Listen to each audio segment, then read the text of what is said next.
when I tell you Colin is speaking out, and they are saying he paid for the autopsies, and something is leaking. He's putting something out here. I came across this video.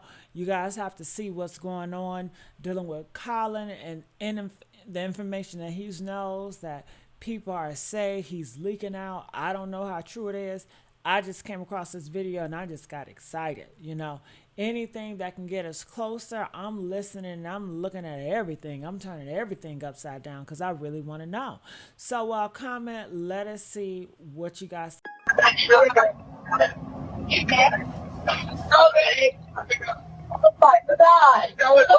So we have a cleaned up version of the emergency tow call from the 4th of July in the case of Nolan Wells, thanks to Janetta Brantley, who is a sound engineer and guess who was paying for Nolan Wells' independent autopsy?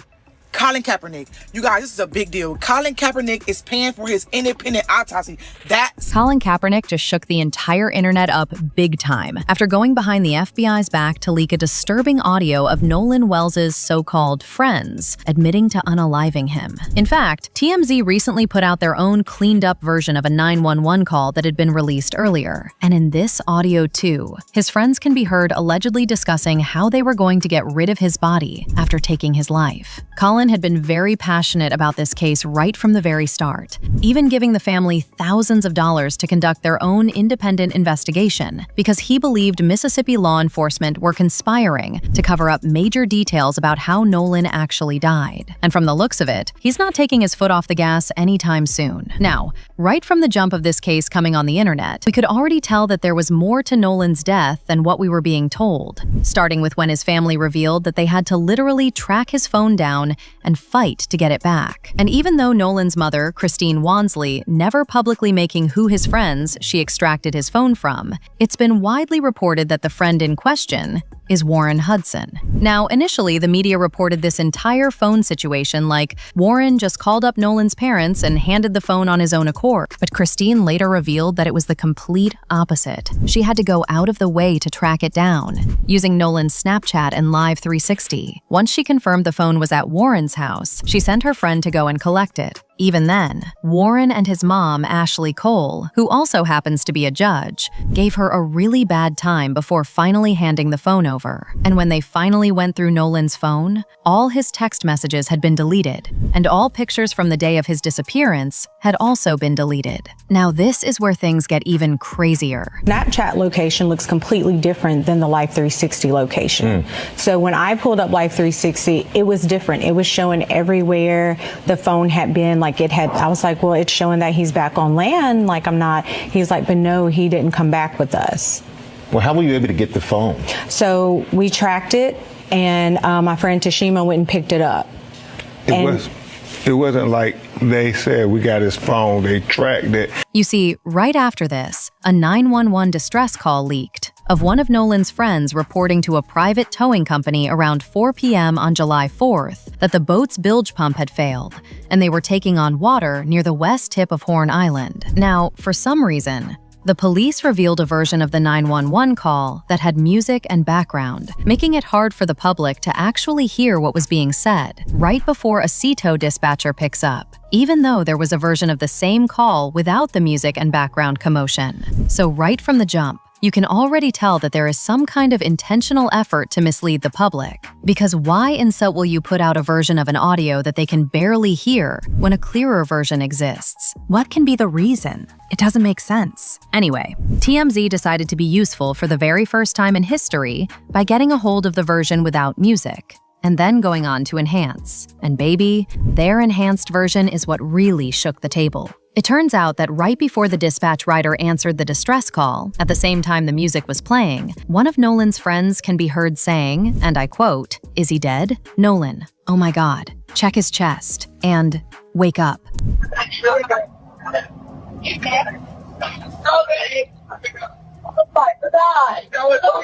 CTO Assistance, Vicky speaking. How can I help you? Hey, we're at the west tip of Horn, and our bilge pump stopped working. We're sinking. Can y'all please come? We have a membership. All right, of course. How far is the work coming up, sir? Can you give me a description? Ankles? Hello? What'd you say? Hey. Yes, how far is the water coming up, sir? It's coming up. We're just sinking. I don't know. Like we're going down. What did we just hear? What was that? Straight out to investigative reporter Crime Stories, Dave Mack. Did you just hear what I heard? Now, Immediately after this audio was released, people started going off. They didn't know the call started recording them when they were on hold waiting for dispatch. This audio can be the key part in finding out the truth. The police definitely can isolate those voices to hear exactly what's being said. No one is being arrested because one of the mothers is a judge. They will fight hell and high water before they let those kids go to jail. Shaking my head. A separate independent audio engineer, Janetta Brantley, released her own cleaned-up version that circulated widely on social media. And this audio was even crazier because this time, some people claim they could also hear the name Bart. This is what sparked the viral, "the friends already knew Nolan was dead" theory, since the official timeline holds he wasn't on the boat when the call was made. So we have a cleaned up version of the emergency tow call from the 4th of July in the case of Nolan Wells, thanks to Janetta Brantley, who is a sound engineer and an audio expert. Now, before I play the cleaned up version, I want to say that I appreciated that not only did she give us the cleaned up version of the audio, but she explained her process, she did not use AI, and she told people to listen with their own ears and gave us a transcript. I also want to give a trigger warning because what you're about to listen to is really hard to listen to. It broke my heart into pieces, and I cannot imagine what this poor boy went through the day that his life was allegedly taken.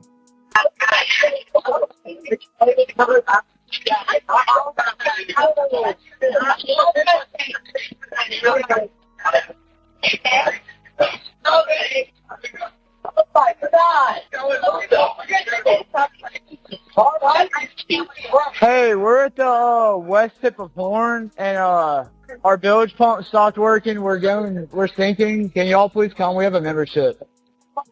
Shut up! Shut the fuck up!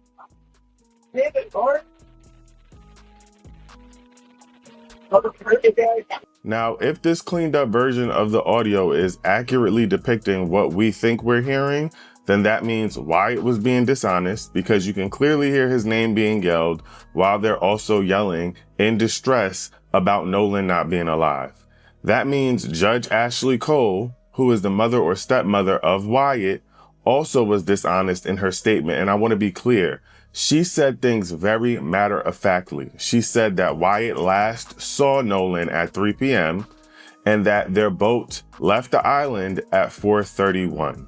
So that means that she is speaking as though these are facts. She did not say Wyatt said. However, this version is seriously contested. Forensic analyst Robert Freed compared the two recordings and found the TMZ version was 20 seconds longer than the original and carried a different digital fingerprint, meaning it isn't simply a cleaned copy of the same file, raising authenticity questions. Robert also said even sophisticated enhancement software struggled to pick up those specific words, and nothing resembling them appeared in professional transcriptions. But what I will say is that, again, I'm suspicious because they keep breadcrumbing us with this audio, and every time a new piece of the audio comes out, there's something different. And the mainstream media is, of course, not reporting this, and there's plenty of technology that exists that could try to enhance the voices and see what is actually being said. Now, my theory is that someone who was around but was not directly involved is going to come forward soon because they don't want to go to jail messing with these people. Now, if that is what is being said on this audio, then that means that their cover-up goes so much deeper than just acting like they don't know what happened to Nolan. That means that there were a bunch of people around who know exactly what happened to Nolan, and they all decided that they were going to come up with a story and run with it. Now, another thing that's frying me, and maybe I'm confused, is that originally they all was acting like they did not know Katie McCormick, the girl who Nolan was allegedly with on the beach the last time they saw him. But in the stories they keep telling, they keep talking about people texting Katie to ask Katie where Nolan was. But y'all made it seem like y'all didn't know her. And there is the entire situation with the autopsy. This is really what had Colin Kaepernick and made him finally decide to drag himself into this case to make sure Nolan's death didn't go unpunished by offering to pay for an independent autopsy. Because clearly, some shady things were already being done to turn this into another unresolved Black Death. Listen, y'all, it has just been reported that Tyler Perry will be paying for Nolan Wells' funeral. Absolutely incredible. And then on top of that, Colin Kaepernick's foundation will be taking over the independent autopsy, and they will be actually paying for that as well. So basically, they are taking care of the family. Shout out to Tyler Perry. Shout out to Colin Kaepernick. Listen, I love my people when we look out for each other. They are always doing something for the community. I don't care what nobody say. Y'all can talk about their flaws, but let's highlight the positivity and what they're doing and actually giving back. They actually be giving back. So shout out to Tyler Perry and shout out to Colin Kaepernick. That is absolutely incredible. Now make this go viral. Now, the first autopsy was conducted by the Mississippi Police Enforcement, and interestingly enough, the findings of that autopsy haven't been made public to this day. Jackson County District Attorney Angel Myers McIlrath announced on July 23rd that the state autopsy would be withheld from the public until presented to a grand jury. The state medical examiner's office actually conducted the autopsy back on July 7th, but the report itself was never released, and officials had said they were first waiting on toxicology results. McIlrath argues that this is standard local procedure, not special treatment of this case. She said in a release statement, "Every death in the county except those of natural causes and non-criminal car wrecks is presented to your grand jury," and added that this is how death investigations in the county have been handled throughout her career. She's also pointed to Mississippi's rules of professional conduct, which restrict what a prosecutor can release publicly during an active investigation, framing the silence as a legal and ethical obligation, rather than an attempt to hide anything. She separately said withholding the report is meant to protect the integrity of the ongoing investigation. "I also understand that many people have questions about why more information has not been released publicly. In Mississippi, the rules of professional conduct restrict the information a prosecutor can release during an investigation. Our restraint in communicating facts and evidence is not an effort to keep the truth from the public. It is an effort to protect the integrity of this investigation and the grand jury proceeding." Now, going back to the independent autopsy Colin paid for, that autopsy came back inconclusive. The independent examiner, Dr. Mitchell, has said certain key parts of Nolan's body were not handed over to him by the Mississippi Police Department, including Nolan's throat. But even without having everything he needed, there were still some findings that didn't exactly scream drowning. Dr. Mitchell said there was a 12 by 8 inch area of soft tissue discoloration on the back of Nolan's skull and neck. What the do you mean his neck was missing? The interior and anterior, which means the front of his neck and the back of his neck, which is necessary to determine if he took on water, choked, and passed away, was missing from his body, removed before his body made it to Washington, D.C., along with a 12 by 8 soft tissue. One person reacted to this saying, "I bet they didn't think his case would receive such public scrutiny and support. Justice for Nolan." Another person said, "They didn't value his life, so they thought no one else would. They never anticipated this having so much attention." But now I want to know your thoughts. What do you think of Colin going against the FBI to pay for Nolan's autopsy to expose the truth? And do you really think he's behind the cleaned up versions of a 911 call?